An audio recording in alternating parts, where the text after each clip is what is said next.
2, 1, go. Government Bench points out a problem that they don't have an answer to.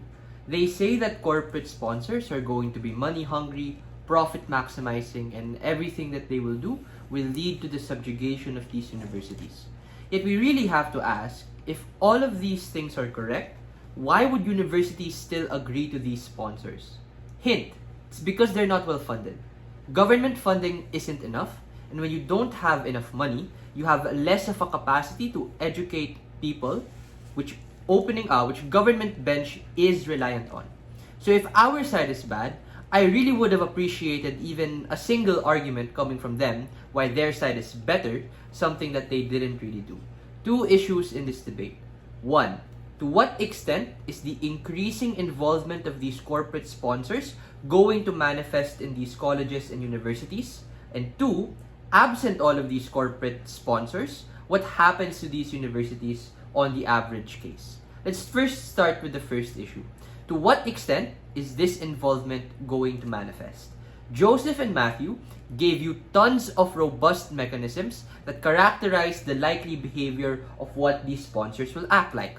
The first thing they discussed is in these corporate sponsors having incentive to target more unknown and less funded universities because it allows them more leverage and power within that partnership. That is why large corporations back the institution that our team comes from, even though we're not even a top 10 school in our country. I'm sure the same thing happens to where you guys are studying at in your own country too. The second thing they pointed out is how more leverage does not automatically translate to perverse outcome, because the likely things that these corporate sponsors want and will actually get from these sponsorships is administrative buildings being named after them, getting these universities the databases of the students for the students to target job opportunities for these set companies, and three, having on-the-job training and internship opportunities directly affecting the student population.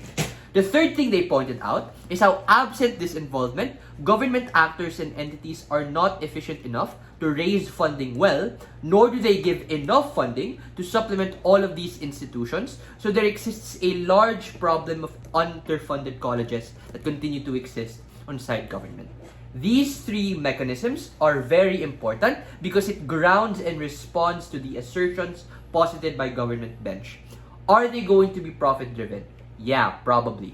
But are they going to be disproportionately profit-driven without any fetter that checks on them?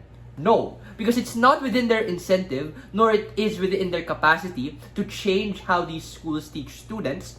At most, what they care about is the end outcome of the graduates that result from these universities. Because it is these people that can become the new employees of these companies, so obviously they're not going to educate them wrong or educate them badly. But secondly, I think it also fulfills government's burden of helping these people, because the average student does benefit significantly from these sponsors insofar as it allows them to access more quality internships that they otherwise would not have the opportunity to pursue on site government. I have a question. Did they ever actually impact why it's bad that companies lead the next generation of graduates? Do we understand the extent of why it's bad? I don't really even understand why companies are likely to teach them worse when Matthew pointed out and gave analysis as to why they have every incentive to teach them better because they want better skilled workers for their companies. So their worst harm at us is something that we already gave you competing analysis to take out. Therefore, we're just a lot more persuasive and believable. So I want to mech out and weigh this first issue out. Firstly, on the scale of change that exists on this debate, the only thing that government points out on us is that the gap between lower quality and higher quality institutions will still exist. This is not a nuanced response to the impact and scale of impact that we point out on our side. Because at least right now, the average quality of education and administrative capacity of these universities will continue to rise, right? This is a net benefit for millions upon millions of students now, because now there's a new study space. Now there's a new classroom. Now there's a new cafeteria that they can actually benefit from. This does not happen to the same scale inside government, so they stop millions of students getting better resources as a consequence of them not wanting that money. The second way we weigh this issue is on efficiency, because we also point out that the state is just far more efficient when you lessen the pressure of them to fund these things. This is great as per all of the pragmatic benefits that Matthew, our DPM, explained in extension. Governments can prioritize investigating more important matters, such as when these sponsorships go wrong, and they do necessarily have to step in, which is our worst case, so even then we have the ability to hold these companies responsible. But secondly, you just enable the betterment of the economy at the point in which you allow specialization in universities which are supported by these companies. Before the second issue, I'll take the POI. As you were mentioning yourself that certain institutes will have better, labs, infrastructure, etc. And that is, I think, the exact point that the government was also trying to make is that when you allow certain institutes to have funding, then you allow essentially the entire landscape. Hence, the people at the top are always going to put in more funding. Then your point that millions of students will get better off gets contradicted as you will inherently. Thanks. Again, the point is, yeah, sure, maybe Harvard will always get a brand new lab, right? But like another random university doesn't have that opportunity. On our side, they do. So obviously, that's something that's better, something you don't have. Second issue, very quickly, right? Absent these corporate sponsors, what happens to these universities?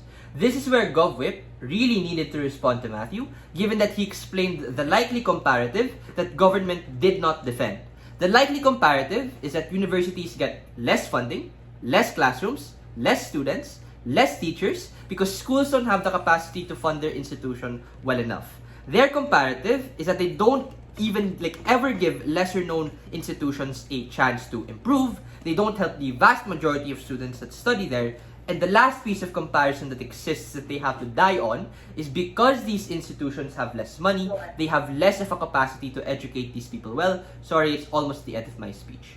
In short, government's best case is our worst case. As a consequence of these company sponsorships happening, you just have a better quality education, a better quality institution for everyone involved. For all of those reasons, very, very proud to oppose.